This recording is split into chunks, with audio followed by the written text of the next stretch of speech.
Welcome to the Everyday Citizens Tactical Podcast, Episode 2, Conceal, Carry, and You. My name is Jeremy, and I will be your host. Today's guest is a very good friend of mine, Austin, previously known on Instagram as Operator Schuster, before the great purge of 2022. Austin is a guy I train with locally on a regular basis, and he formerly did some private security. He is a very avid concealed carrier and is always messing around with new handguns, holsters, knives, big dry fire guy, the whole shebang. So, without further delay, let's get started. Tell me turn it down and I'ma only turn up louder. Call me what you wanna, but you can't call me no coward.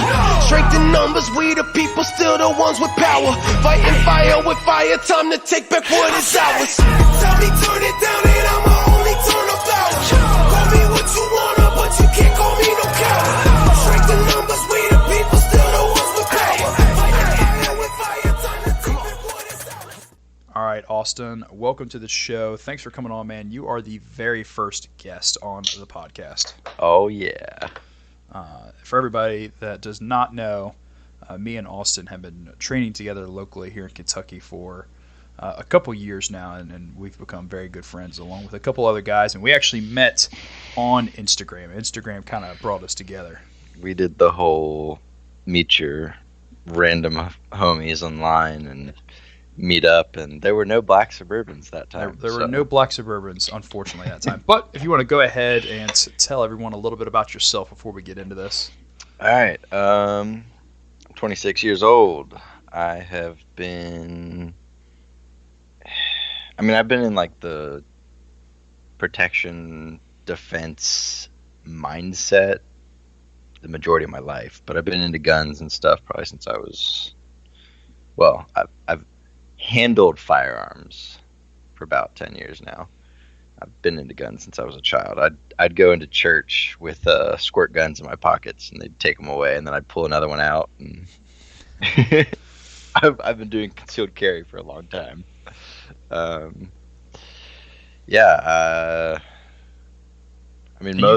You did private security in Missouri, correct? Yes, I did private security for a Christian missions base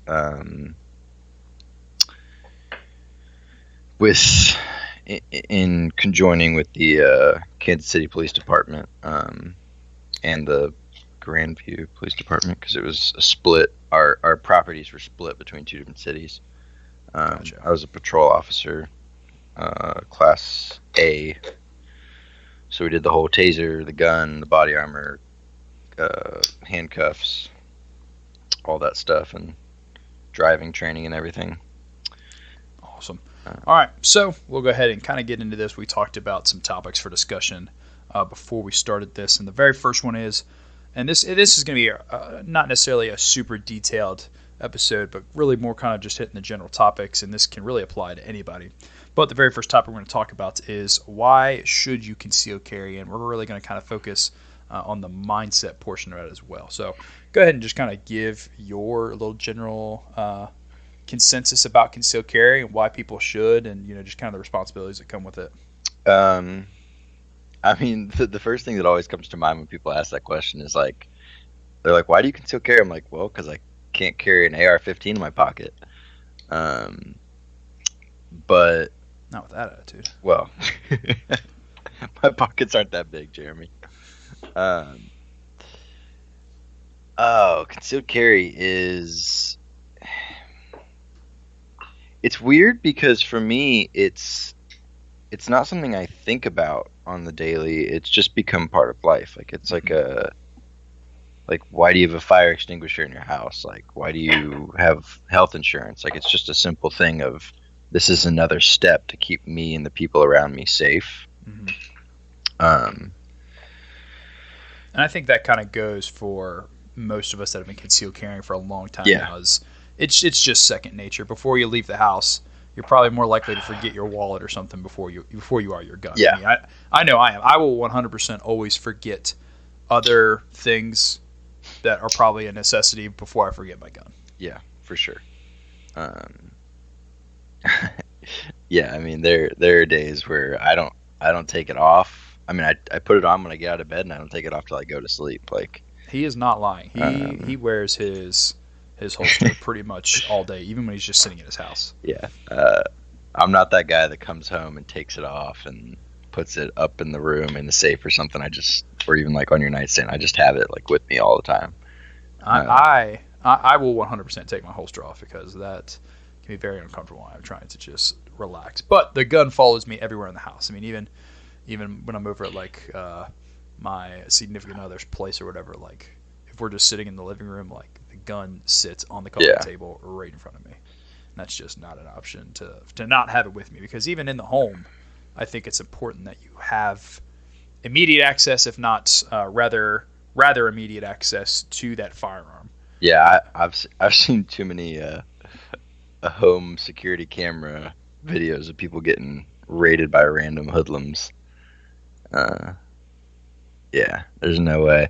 I mean, even when it does get uncomfortable, I'll just swap it out for an outside the waistband holster and just walk around the house like that. I do like a good outside the waistband holster, especially if I'm doing like outside work on like my family's farm or something like that. Like, yeah, definitely. Just like a classic Kydex outside the waistband holster gets the job done. But all right, so let's talk about, while we're talking about why you should conceal carry, let's talk about mindset. What are some things that you kind of take with yourself and you think people should really try to focus in on when it comes to just like the everyday aspect of it? I think something that is, I want to say overlooked, but maybe just not so much focused on as a talking point is, and something that I find people who are unfamiliar with or on the fence with concealed carry and having a deadly weapon on your body all day is, like, I hear all the time, like, I'd end up shooting somebody because I'd be mad. I'm like, well, that's a deeper issue. Yeah, that's a much deeper mental issue if you don't have that type of control. The thing for me is, concealed carry comes down to situational awareness, and before anything else, learning how to avoid situations. I agree. Or learning how to de-escalate a situation before you have to deploy something like that. And I'm not sure if you've had the class in the past. I know I did with the embassy security program in the Marine Corps. There is, for those that are not aware, there's a thing called the Force Continuum. Mm-hmm. And before you're ever in some sort of physical contact with somebody, or especially employing your firearm, there are many other steps to force escalation and de-escalation long before you get to your firearm. And one thing I really try to send home with people is that your voice and how you carry yourself and how you present yourself can be an extremely useful tool, specifically for force de-escalation. And let me tell you, Jeremy embodies that. I do very much try to well carry myself. But I think something that a lot of people look past, you were kind of talking about a little bit of, like, people were like, I'd use it too often. I think people don't think often enough about when a firearm is necessarily practical. Yeah. When will you actually use that firearm? People kind of put their holster on. They're like, all right, I have my gun for the day. But it's like, when is your firearm applicable? When is it not applicable? Right. You know, what are the situation indicators on when you may need to escalate or retreat from a situation? And I don't think people really talk about that enough. So, what do you really think on that? I think a lot of people don't really realize that the majority of us that carry, that mindset comes from a pursuing of peace and protecting rather than direct aggression. Mm-hmm. It's not like I carry a gun just because I want to shoot somebody. I carry a gun because I want to preserve life. And I know, like, some people that's a hard thing to understand, but like, when you have a monopoly on violence, you automatically have the ability to preserve life when others want to destroy it. And I believe that's part of T-Rex Arms' mission statement is the preservation of human life. Yeah. And I think that really is well put from them. And that's kind of really what it all comes down to, and really what this whole mindset here at Everyday Sense Tactical, and then just kind of the general niche or community that you and I and a lot of our friends find ourselves in, is that we do want to protect life. We want to conserve life, and we are pursuants of peace, but we're not afraid to go to war in a sense. Yeah. And I think John Lavelle from Warrior Poet also talks on that quite a bit. Yeah. It's the classic warrior in a garden type quote or acronym, whatever it would be. Right. And I think this is, and maybe it's not as unique as I think it is. I was talking to True Exodus today about it. He posted a clip from a company called Exodus Cry, and they came out with a movie. They're a part of the missions base that I was at. They came out with a documentary about human trafficking and sex trafficking and all of that. And that was back. I was maybe 12 when that came out, the first one. And honestly, that was one of, aside from just the general desire to protect the people around me, that was one of the biggest things that spurred me towards being proficient in the protector mindset, the ability to defend people, the ability to just be dangerous and violent when needed. Because if anyone hasn't seen it, it's a decent watch. It's called Nefarious. There's 2 or 3 more of them out now, but it really opens your eyes to the realities of human trafficking and how prevalent it is even in your backyard. And that's what really spurred on my desire to carry, because of how easily it is for someone to just disappear. And that kind of goes into another point, is that your concealed carry, both your mindset and the actual weapon you carry yourself, is an absolutely crucial equalizer. Yeah, no, that's a good point. Your mind is just as important as your gun, or whatever weapon it is. But overall, for people that may be smaller, biologically, this might get me canceled on episode 2. But females are smaller than men and generally weaker than men. Yeah. However, firearms give them that ability to better defend themselves and kind of equal that playing ground. For sure. And like you talked about with a lot of human trafficking, younger women who get assaulted or sexually assaulted on places like college campuses and places like that, it really kind of drives home that equalizer and gives them that ability to defend themselves, whereas some people would just kind of let them fend for themselves and tell them to figure it out later, which I think is a completely wrong way to go about that. I think there's also been a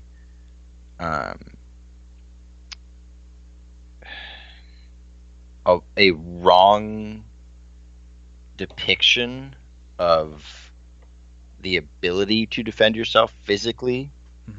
There's all these self-defense classes, everywhere, but when you see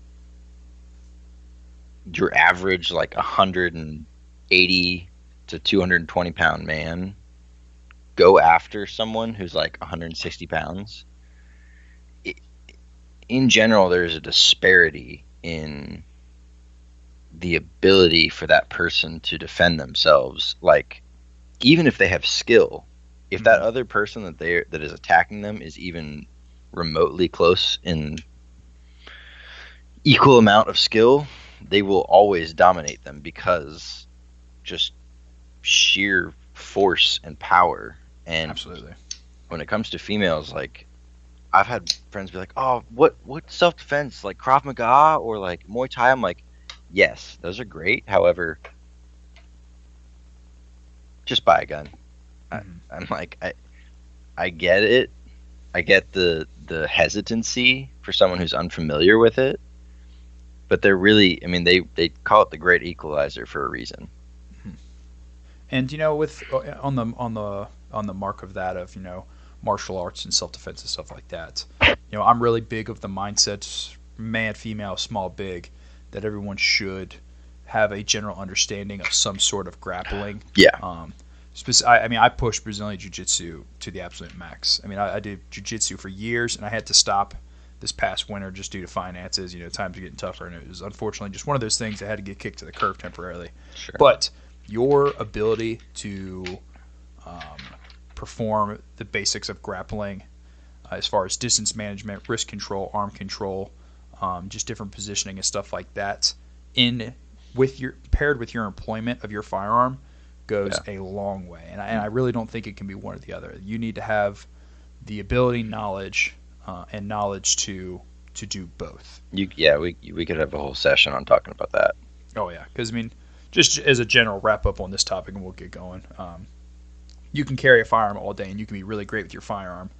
But if your ability to get to your firearm or prevent yourself from getting your absolute face kicked in the first 10 seconds of a fight isn't there, your firearm's useless. Yeah. If you're a great grappler, but there's multiple people, or your attacker is just that much bigger than you, your fighting and your self-defense is kind of worthless because you weren't able to take it to a step above where your attacker was at. So there is a balance that has to be achieved with that. But like you said, that could be a whole episode. At that point, you just start stabbing them. And then you have Austin's. I have 11 everyday carry knives, and I just start putting them in random places. The attacker now becomes a knife holder unwillingly. Thin cushion. All right, so let's go ahead and move on to the next topic, which we're talking about choosing, designing, and setting up your specific concealed carry weapon. And you're a guy that likes to kind of dabble with different handguns between SIGs and Glocks, and you like trying out red dots and lights and all that. So, what are some tips or advice you would give to people that are trying to set up, this is my primary everyday carry? Yeah. So, my first handgun was a Glock 19, but I've had a decent amount. I mean, I've had everything from like a Burris, or not a Burris, a Bursa, which is like a offshoot of like Beretta, to what I primarily carry now, which is the SIG P320 AXG. That is a nice gun. It's a heavy gun. It is a heavy. People pick that thing up and they're like, "Damn, that's like a 1911." It's a little bit smaller, but as far as weight goes, I've actually been teaching someone, a family member, extended family member, recently about concealed carry, and we're kind of going over what he wants to buy, and it's a mix of him and his wife. Comes down to caliber, which in general I just say 9mm because it's universal as far as the states go. It's very prevalent and it's easy to manage. You also have a lot more ammo in it. But my rule of thumb is, when picking a firearm to carry, I don't care if you're 6'4" or if you're 4'11", you pick a gun that is comfortable in your hand, and the price point starts at $500. Yeah, I definitely, with very few exceptions, I very much agree to that rule. And that people always talk about, and I feel like people take comfortability to the wrong extent. I don't mean comfortable in your hands and you're able to, effectively employ it and handle it well. I'm sorry, that is what I mean. Some people think I mean, does it look well, and does it keep me from printing in all of the clothes I currently have? Does it seem like I'm not carrying a gun? Because you are carrying a gun. Yeah. And with that is, I always tell people that your clothes, your everyday attire, should match your ability to defend yourself and do what it is that you make as a priority. Your priority is not to be as fashionable as possible, and maybe if my concealed carry fits with the outfit, then I'll bring my concealed carry. If not, I'll just leave it at home. It's no big deal. It's one day. That is not the mindset you want to be in. You want to be in the mindset of, my concealed carry is a priority. What am I going to wear that does both? Right. 100%.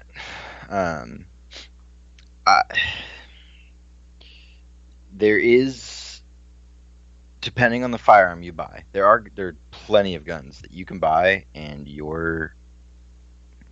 9 out of 10 people will not have to change what they wear on a daily basis. If you get a freaking Glock 43 or 34, you might have to change some things because that's a big gun. But and if you get a small gun like the the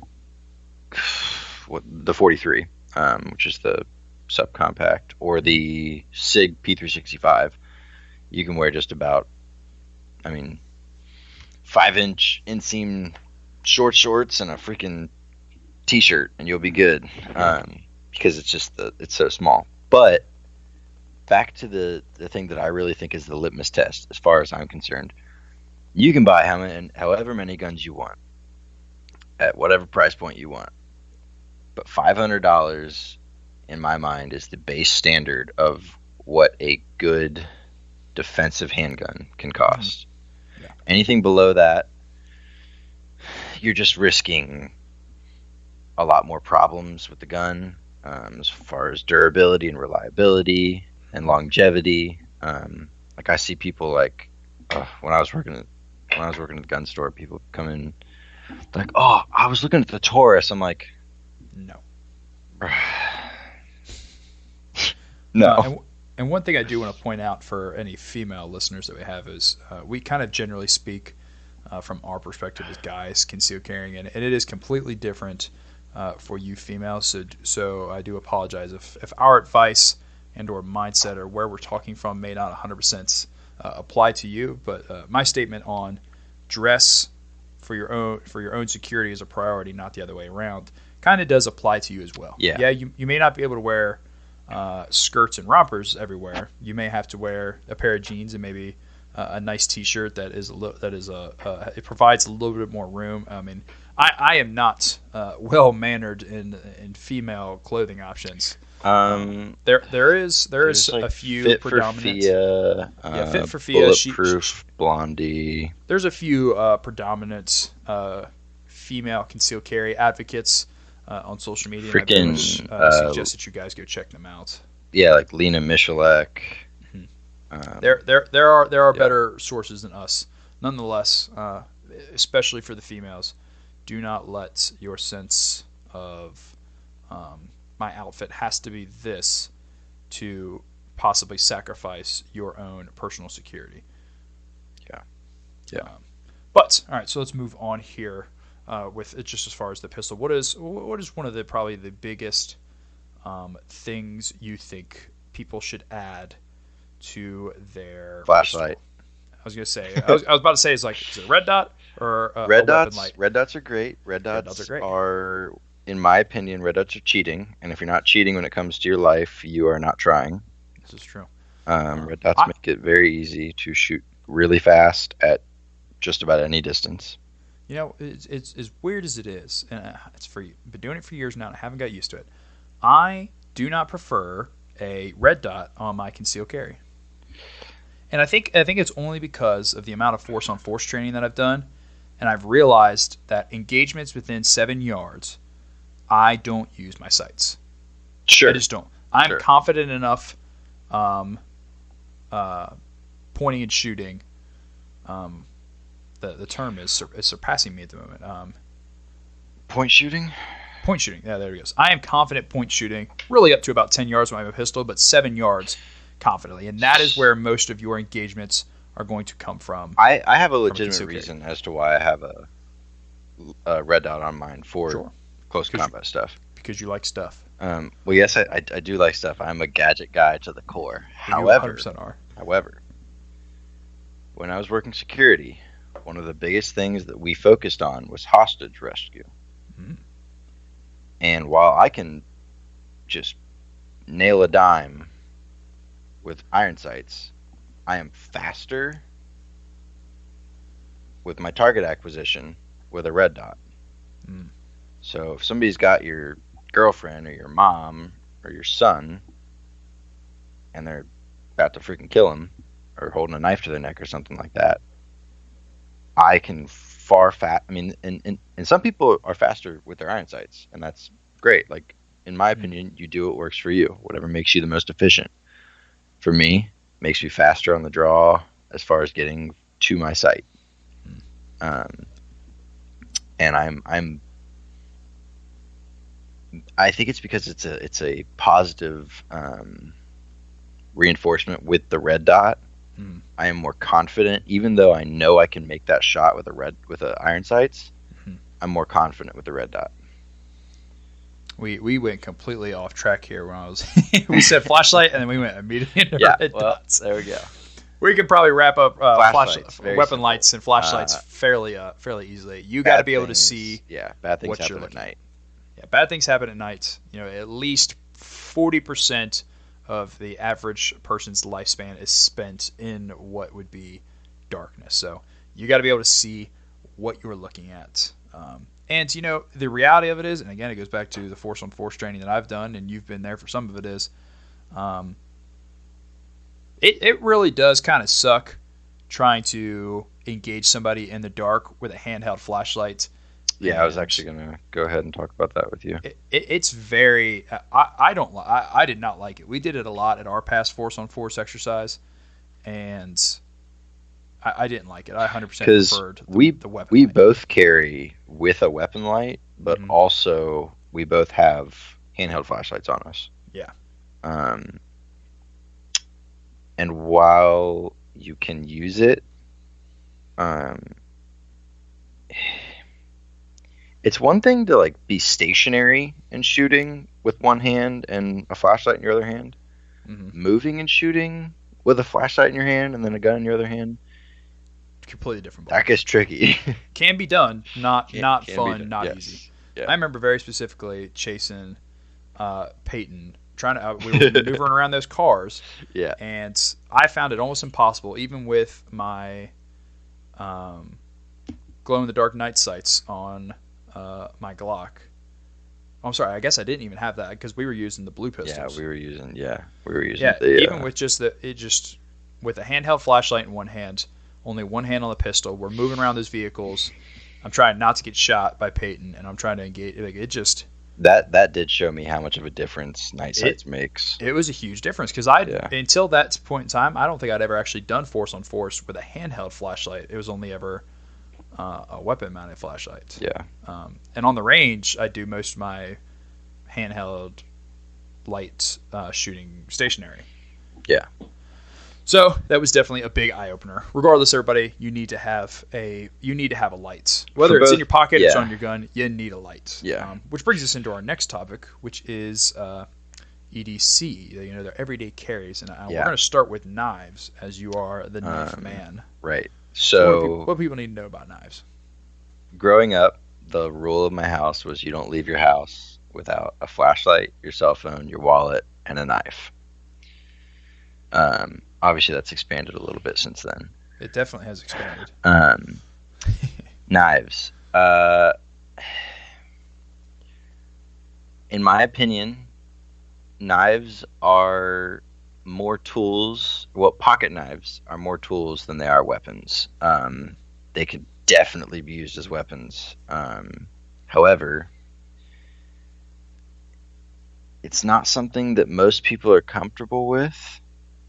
I find that when I talk to people and I'm like, oh, well, like, why don't you carry a knife? They're like, why would I need a knife? I don't need a knife daily. And then like a month later, they're carrying a knife. They're like, dude, I open things, I cut things like every day, all the time. I'm like, yeah, it's super useful.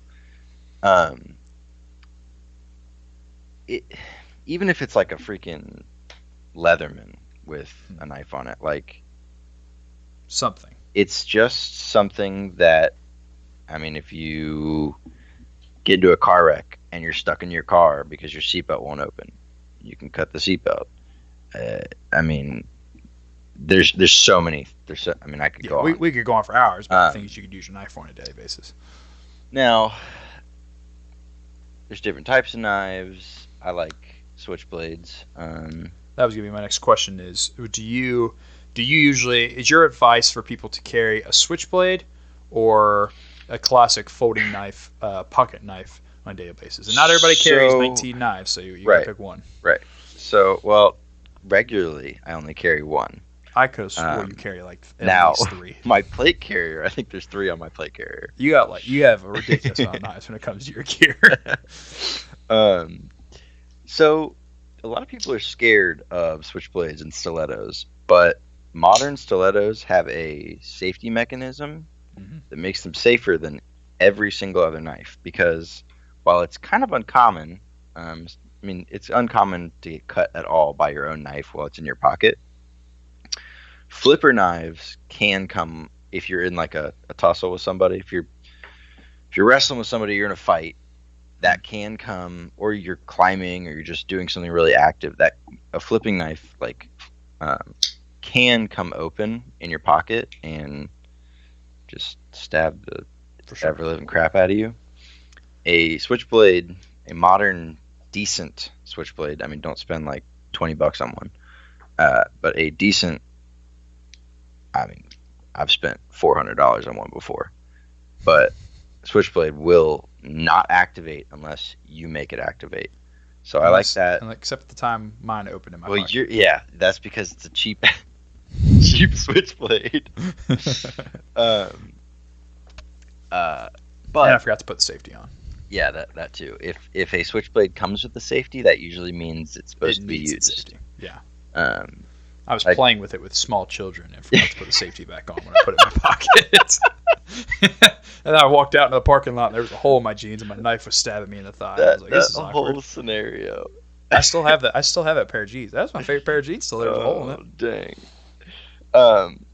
Yeah. So the difference between that is there's two types of switchblades. There's single action and there's double action. Mm-hmm. Single action has a seriously intense, strong spring that throws that knife. As soon as the lever is activated, it throws the blade all the way to the front and just locks into place.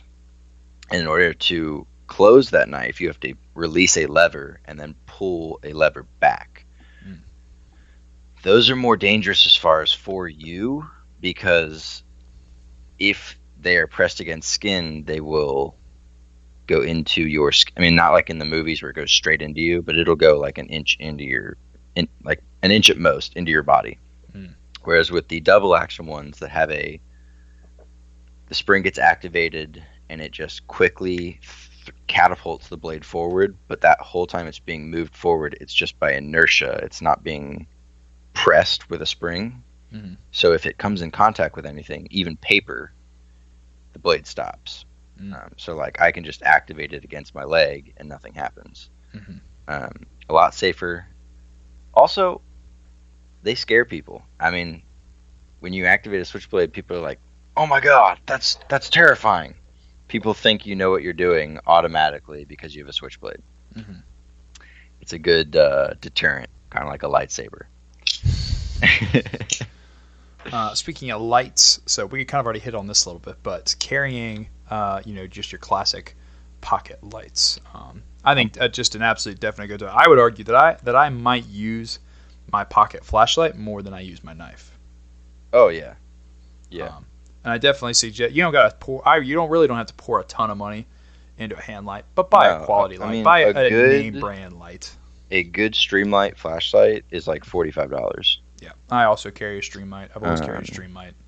I've got an Olight hand grenade in my hand right now. Really, I found it in a freaking box the other day. But yeah, the one that I carry every day is the ProTech 2. Do not buy Olight. Do not buy Olight. No. He just happens to have lots of random things. This is not an endorsement for Olight. No, my issue is that I just don't throw things away, and I'm like, you do not.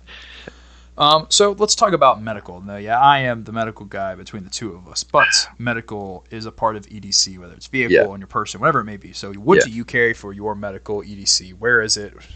What's your thought process?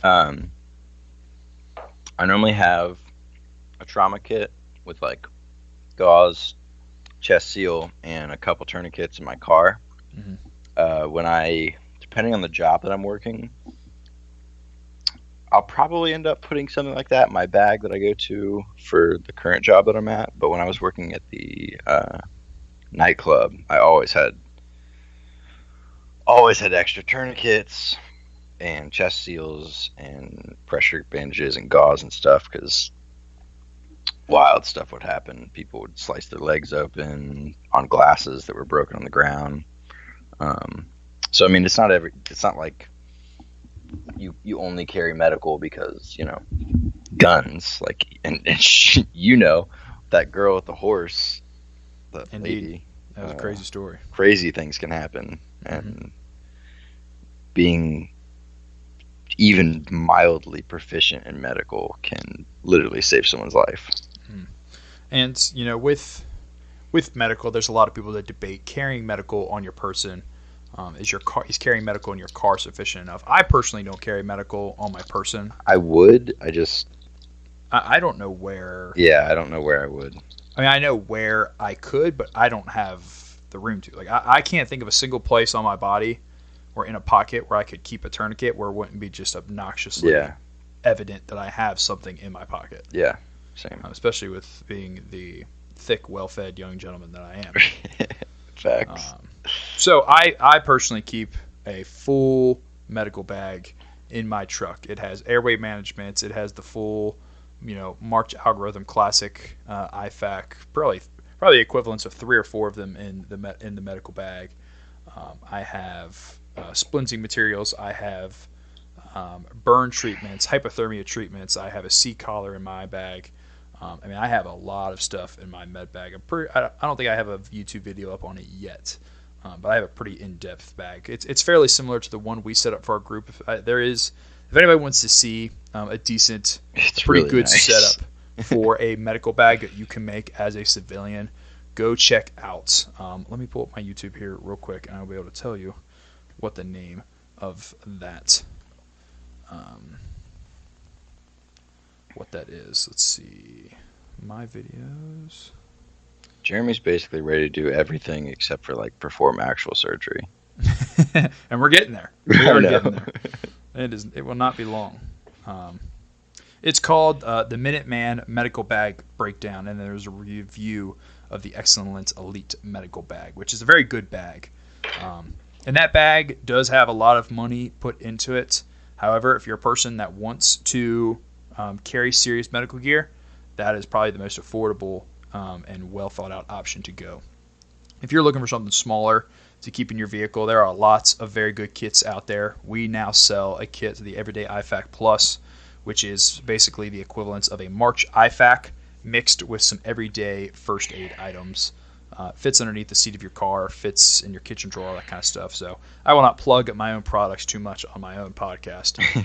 But we do make some medical kits, and we are now starting to host some medical classes. So you guys can find more information on that on our YouTube or our website. I will not stick on that very long. And is there anything else you'd like to hit on everyday carry? A good belt. A good belt. A belt goes a long way. I have worn my 511 belt since I think 2018 at this point, as both my everyday carry belts and the belt I wear like when I go to the range underneath my battle belt or anything like that. And it has held up absolutely fantastic. It is literally the same belt I've had going on 5 years. Yeah. I got the Seguera, the one that Grand Thumb did with them. I've had that belt for 6 years now. It's freaking fantastic. A belt makes concealed carry a lot easier when it's a good belt too. It holds the gun where it should be, not just wherever. Another thing for EDC that I have every day of my life is it's called the GTFO wrist strap. Oh yeah, I have seen that. It's got a handcuff key on it and a glass breaker. Nice. It's just a tiny little bracelet goes around my wrist. I have my watch on my other hand.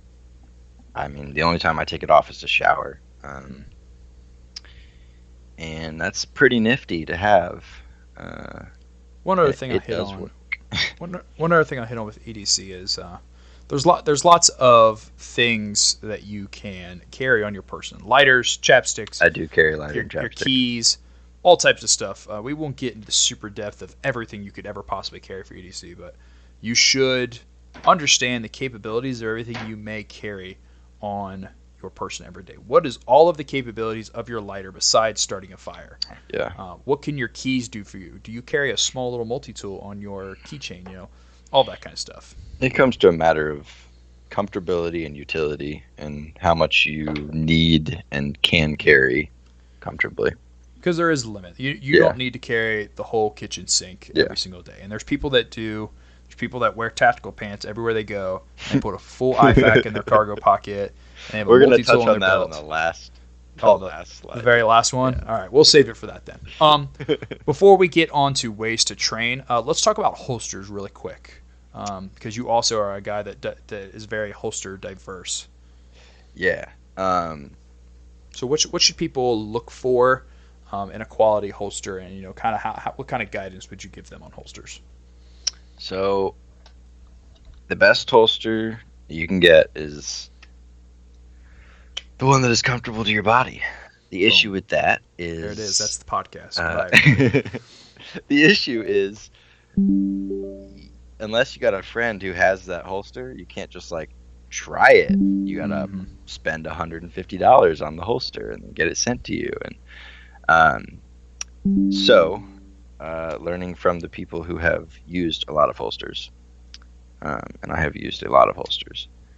If you don't have just an obnoxious amount of extra holsters that you've gone through in your lifetime as a gun owner and concealed carrier, you're not a real concealed carrier. You're not really trying. No, you need to waste way more money on options that you should have never bought to begin with before you start getting into reasonable purchases. Get you some crossbreed holsters.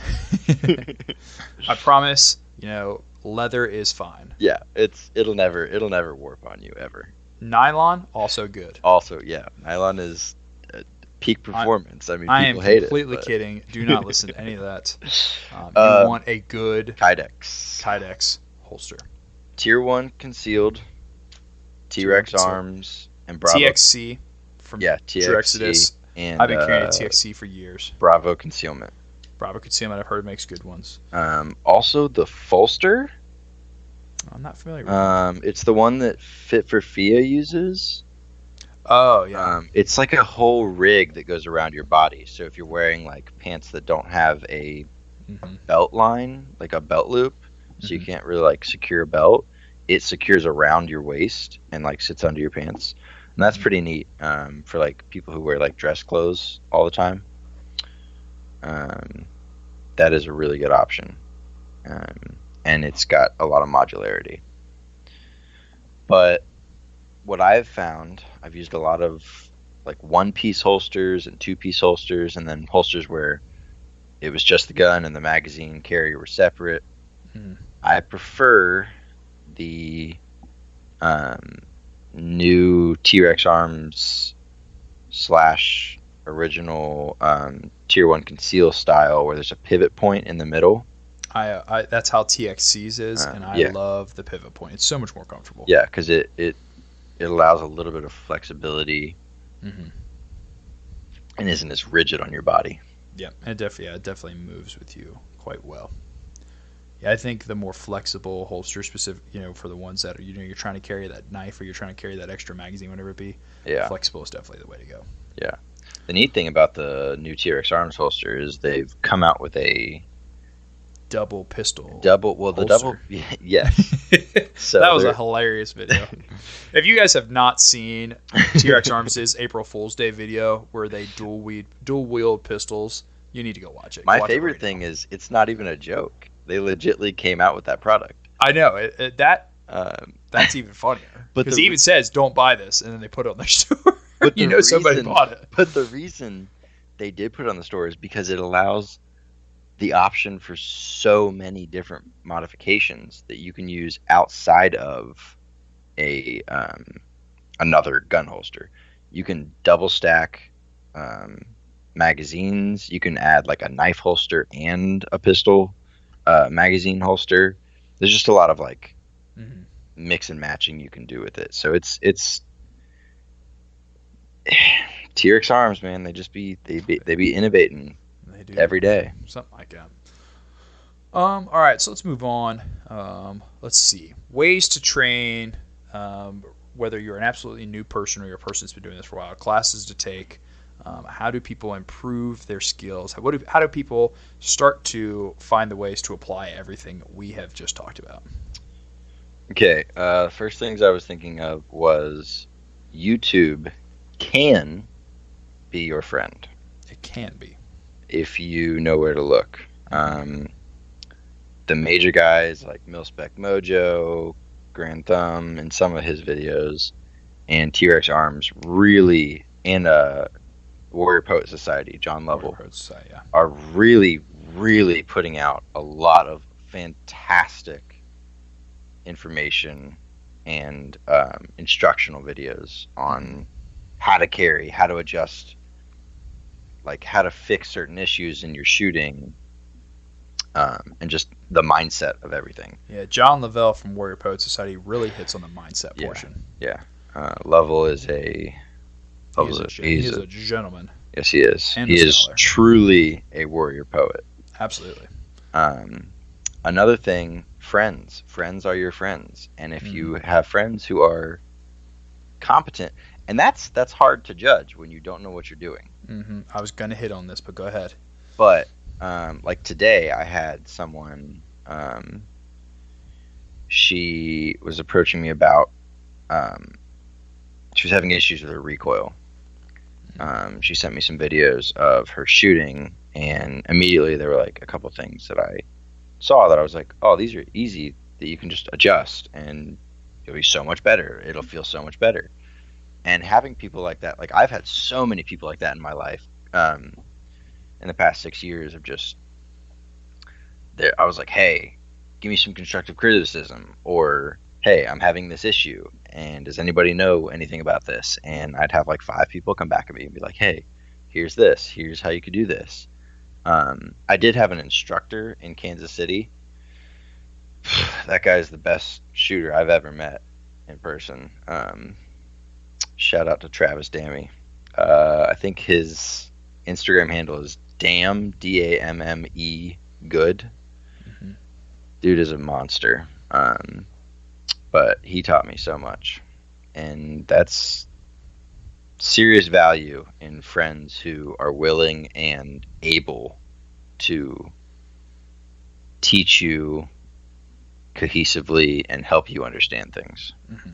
And it's important. It's something we need to learn and accept as a quote-unquote gun culture and as a community in order to move forward. Is just because you have a friend that was prior military, oh my gosh, or is a cop does not mean that they provide competent information or are competent themselves. Sorry, bro vets. No, it's going to hurt your feelings. There are some amazing service members. Absolutely. However, 100%. Oof, they're not all good. They are not all. They are not. I would be willing to say that the majority of them are not good. It's just not a requirement. It comes down to being a personal thing. Like for you, like you didn't get good with a handgun because you were trained. You did it because you wanted to and you valued that. Oh yeah, for sure. Before I went to the embassy security program, even before when I was in the Marine Corps, I was absolute dog crap with a pistol. But even when I went to embassy security guard school, and we were going through training, and we were doing our dry fire drills before range days and all that, like in my off time, I watched YouTube videos. I dry fired in my room. I took that stuff so seriously outside of what was just expected of me to do in class. And after that, moving forward, I just made it my mission to become better at shooting a pistol. And then when I went to MSOL later after my first tour in Africa, my off time, a lot of times, was spent at the range on Quantico or the range up there in Northern Virginia. I can't remember the name of it. It's an indoor range. Me and my buddies always used to go to it. I spent hundreds of rounds every single month in my off time, in addition to spending hundreds of spending hundreds of rounds on duty, because I just wanted to be good at shooting a pistol, and I was like, there's no reason not to be good. Yeah, and to touch on that further, like I can't even count the amount of hours that I've spent dry firing. And that's a big thing we should probably hit on, is dry firing is extremely important. And I've been a little lazy on it recently with as busy as I've been, and it's not an excuse. Yeah. But especially if you're somebody that's newer, there is eventually a point in time, and some people aren't going to like that. So there's eventually a point in time where you don't have to dry fire an obnoxious amount. Yeah, no, I mean, it becomes more of a retention thing than a learning thing. But I get dressed and I'm like, I'm putting my gun on. I'm gonna go through a couple reps, and then, but like it used to be 15 to 30 minutes a day, like during like early COVID. Oh, we were dry firing all the time.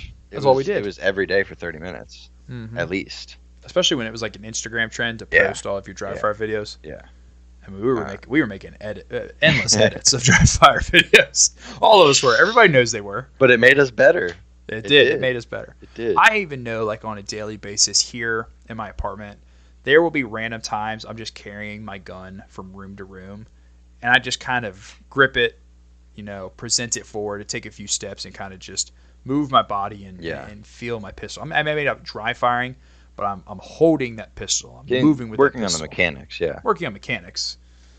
So when you're newer, you kind of, just like anything else, you have to hit things a little harder. But as things become muscle memory, you kind of just sustain skills. I would like to say something that is, I think, probably controversial. Oh, let's hear it. In regards to if you're newer, when you start carrying a handgun, you are allowed to carry without a bullet in the chamber. For what? 2 months. For 2 months, I would. That's your cap at most. So I personally don't give a damn if people carry with one in the chamber or not. That is your own decision. I could see how there could be a very brief period of time. Yeah, for comfortability. As a new concealed carrier, if you want to rock Condition 3, and that's what you need to do to get yourself into a comfortable mindset to eventually get to that everyday Condition 1. Yeah. So be it. You're right. That is a little controversial. I definitely don't think. I don't know. It's hard because generally when I teach people, my rule of thumb is carry without a round in the chamber around your house to get used to it, and then when you feel comfortable, load that thing up and carry everywhere you go. So you know how I am here.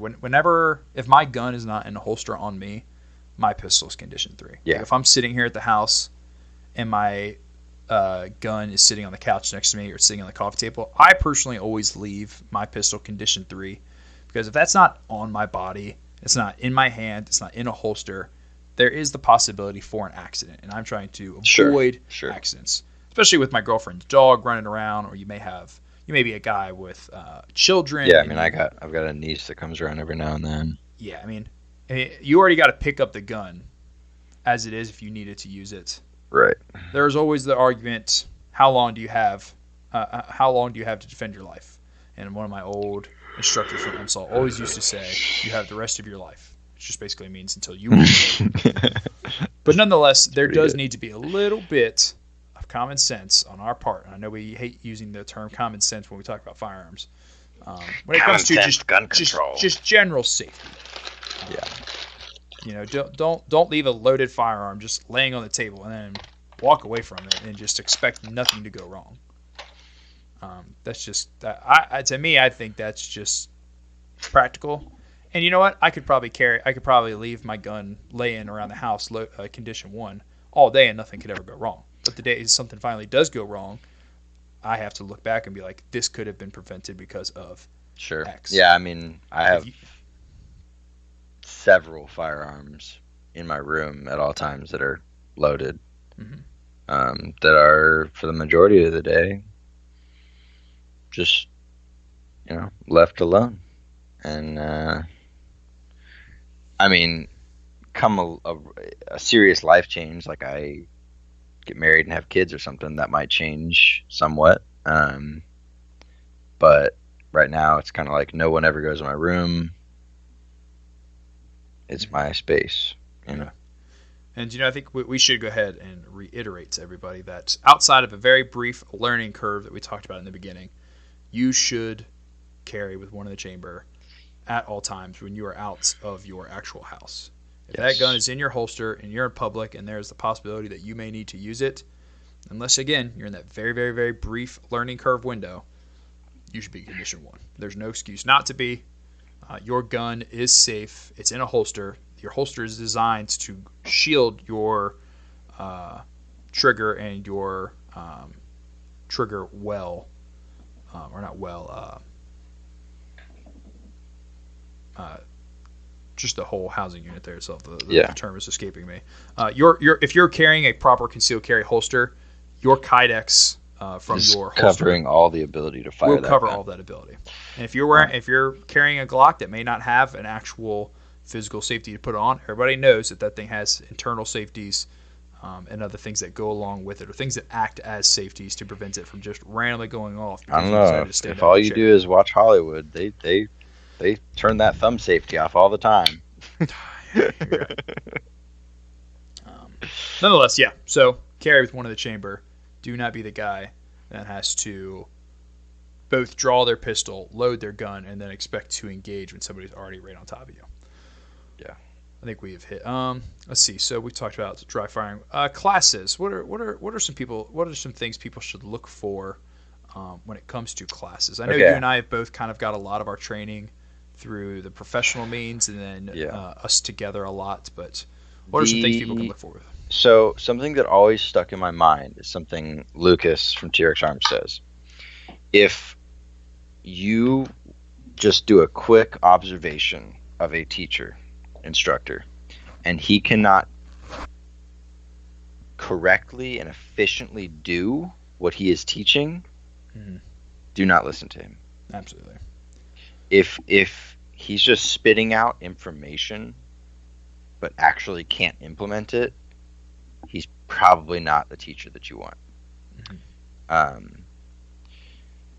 But I would say there's two types of teachers that I would go to. One that is extremely highly respected throughout all of, or this is never going to be all, but let's say 75 to 80% of the gun community. Well reputable. Yes. Well, yeah, that's a better.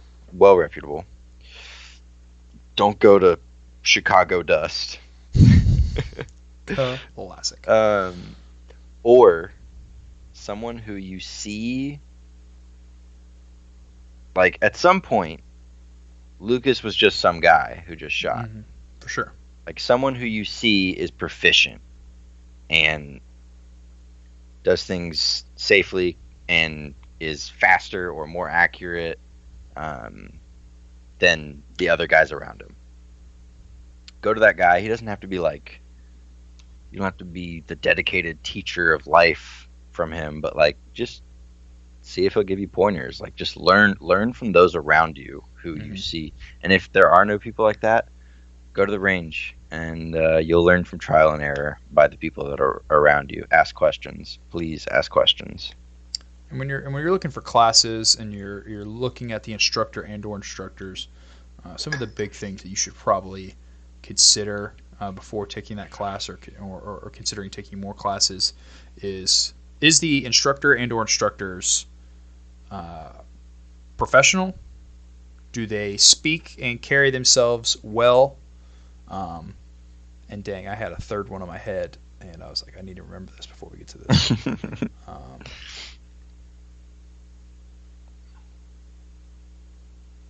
Damn, I forgot. It sounded beautiful in my head, and it already started off wrong, and I completely forgot what I was going to say. Regardless, you need to make sure that instructors appear and act professional, bottom line, but that they are well-spoken. What they teach you, they provide with reason. Yeah. They don't just say, this is what you do, end of story, let's practice. They say, this is what you do because of this reasoning, and this is why we're going to do it this way. You could do it this way. This is an option, but I prefer to do it this way. Yeah. Now let's demonstrate it. Anybody have questions? All right, let's run some drills. Yeah, humility is good, and if you don't feel safe around that person, don't feel bad about just leaving.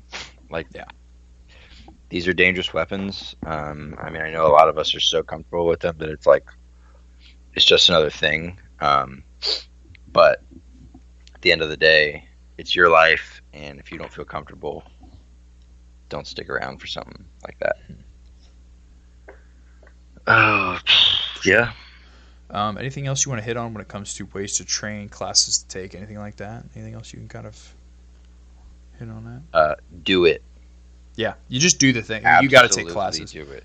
and don't be afraid to take multiple like low level. Your pistol ones, your medical ones, take pistol one multiple 3 classes. Yeah, from 3 different people. Especially if you you're somebody will that learn. Especially if you're somebody that didn't receive a bulk of training from some sort of professional setting, whether you work security, whether you're law enforcement, whether you're military, whatever it may be. If you're a person that's starting from scratch, take a couple basic level classes. Don't take one basic class and be like, all right, I'm going to jump straight to this instructor's advanced class. Yeah. Because there's so much that needs to be done between your basic skills and your advanced skills. And not that there is defined basic and advanced skills, because advanced skills is just doing the basics correctly and at a little bit faster pace. Yeah. That's one of my favorite things one of my old instructors really reiterated with room clearing is there is no basic and advanced room clearing. There isn't. There is absolutely none. Regardless of whatever room clearing tactics you use, advanced room clearing is just the basics really well. Yeah. That's it. Yeah, and that kind of goes with everything. But yes, so you should definitely train. Go to multiple instructors, learn from multiple people. I can 100% say that I have not come up with all of the knowledge and abilities that I have. I like learning from different people. There's it's a puzzle. I just take pieces and I put them all together and I figure out what worked for me. I think that's really what should be everybody's goal. But all right, moving on. This is our last really main topic we're going to talk about, and this is the gray man theory. And this used to be more popular a couple years ago. And I have my own thoughts and opinions on it, but let's go with yours first. I think it got it got fire hydrant hosed down people's throats. Mm-hmm, absolutely. To the point where it became like... As a fireman, I can confirm. It just became like another thing that we're like, oh yeah, whatever. It was like Reese and micro Reese. It just kind of came and went. And there's value in it, but it became a joke because you would have people talking about the gray man and being someone that like you're not really suspicious, you're not really like flamboyant, no one's really like paying attention to you, you just like fall into the cracks. Mm-hmm. And then the people talking about that are wearing like Patagonia, North Face, and like cargo pants, and they've got a patch on their shirt that says like SIG or Ruger or like, and you're like, okay, well, you're not doing that. Like, yeah. And I don't, the gray man theory, I think people got way too carried away with what the gray man theory was supposed to be. The gray man theory is basically just your way of being able to be... You're just integrating into what's around you. Integrating into what's around you, but doing things like, elevated situational awareness and scenery size up and all these kinds of things without people knowing you're doing it. Yeah. And you don't want to walk around in tactical pants 24/7 with your 511 hat on. I mean, if you're on a military base, sure. Yeah. It's about blending into your environment. Yeah. And, with me, everybody kind of knows what I look like. You especially know what I look like. I am just a stocky, square-jawed, covered in tattoos, clean haircut guy. Like, doesn't matter what I wear. I can wear jeans and a Kentucky bourbon T-shirt. You could be working at Buffalo Wild Wings. I could be looking at Buffalo Wild Wings like I was through the fire academy after the Marine Corps. And they were like, "Are you everybody Marine?" in there knows. And I was wearing a Buffalo Wild Wings uniform and an apron. And they were like, this dude looks like he hunted people. And I'm like, what would you like on your boneless wings? Medium or mild sauce? I'm just here for the violence. Yeah. So, but at the same time, you don't want to be overly ignorant and make yourself a glowing target. As always, there is a middle to all of that. The gray man theory got caught into way too many extremes. I think it was just absolutely nonsense. You're not going to be able to, as an individual, specifically somebody that has been doing this for so long, because you change the way, and I know, at least specifically for myself, you carry yourself more confidently, you're observant, and people notice those types of things, even people that aren't aware. When we did that thing over the summer, those cops came up to us. It was clear because we carried ourselves different than the rest of the people that were around us. Yeah. Oh, I remember. They were like, thing you were talking about. you don't the summer of belong love. Yeah, absolutely. I mean, it's just, but it's like you said, finding ways to blend in with your environment.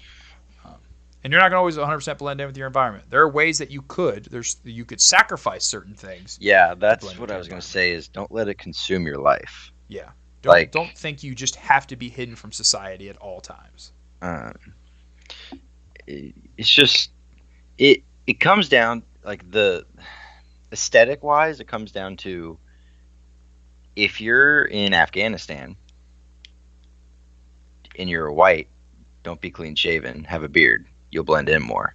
If you're in Chicago, like, dress like the people there. If you're like at a rock concert, don't have a burqa on. Like, just blend into your environment. Mm-hmm. Be cognizant and be aware of what's around, what's around you and what's going on. And just don't. You see those guys with that just wild look in their eyes because they're like on red alert at all times. Just take it easy, Mm-hmm. Like, chill, man. People let it consume their lives to the point where it's just like, it's draining. Mm-hmm. For sure. And I mean, I've been there. I think we've all been there at some point in our lives. But, like, you kind of got to get to the point where you're like, there has to be a balance. Mm-hmm. Otherwise, you just burn out. Mm-hmm. And that goes for really just everything that goes with this niche, even outside concealed carry. There are times of being extremely interested and into things, and then downsides, and then you really just kind of find the balance, because you are going to get burnt down from time to time. Yeah. And that's why having homies around you is so valuable. Having good homies around you is very valuable. Community is important, 100%. They will keep the fire burning. Any last remarks as far as concealed carry goes? We'll kind of go ahead and start wrapping this up. Yeah. Go ahead. If you, and I mean I get, this is probably, I don't see this as my opinion. I see this as fact, but this is my opinion for sure. If you have the ability to carry and enact extreme violence on evil people, you have the responsibility to do that. Mm-hmm. Like, when I go and, like, there are places that, like, you're not supposed to carry, that I would never go to and not carry, because if things were to happen there, I would never forgive myself for not having the ability to defend people. Yeah, I'm not saying from a legal perspective that you should carry where you're not supposed to carry. Right. However, if you could see me, I'm doing the eyebrow thing at you. Your own security is important at all times. Yeah. Now, I don't think every human being on the planet should carry a gun. No, I do not. Not people. We're all made differently, so I mean, not everyone has that propensity. But if you have the moral and emotional and mental notion towards protecting the sanctity of life and those around you and yourself, I think you have a moral obligation to carry that gun. And that is why I stressed earlier the level of comfort with your concealed carry. Having a gun that is comfortable and you like is so important, because you are more likely to carry it than if you buy a gun that you aren't super comfortable with and it's bulky and you don't like carrying it, because at the end of the day, it's about having it on you and having the ability and living up to that responsibility. And with all of this being said, being capable and being willing to act, it all comes back down to that community basis that I and so many others push all the time. Is we are trying to instill good confidence and trust in our communities, and providing medical help to those in need, stepping up and defending and conserving a life, and doing all these things helps bring us back to that community essence that I think we've really came away from over the years, and we need to return to that. And it all starts with good people stepping up and doing what needs to be done when it needs to be done. Yeah, 100%. Well, Austin, this has been great. You were the very first guest on the Everyday Citizen. Heck yeah. Would you like to give any shout outs to anyone, any companies, anything like that? Any individuals? See. Max the Misfit, and Emily the Goats. They are. I don't know that there's a competition for my favorite couple at the moment between Max and Emily, and then Will Squiblo Tactical, and then I believe his girl's name is Sam. Yeah.